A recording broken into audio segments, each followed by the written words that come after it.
Sobrang panghihinayang ng head coach ng Utah Jazz mga idol. Panalo na sana, natalo pa.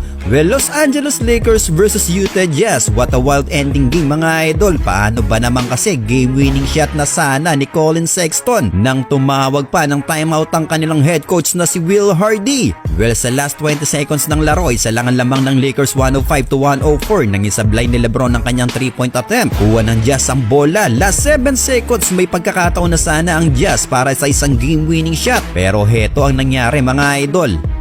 Pumasok ang layup ni Collin Sexton pero not counted nga lang ito dahil tumawag ng timeout si Will Hardy sa ilang segundong natitira.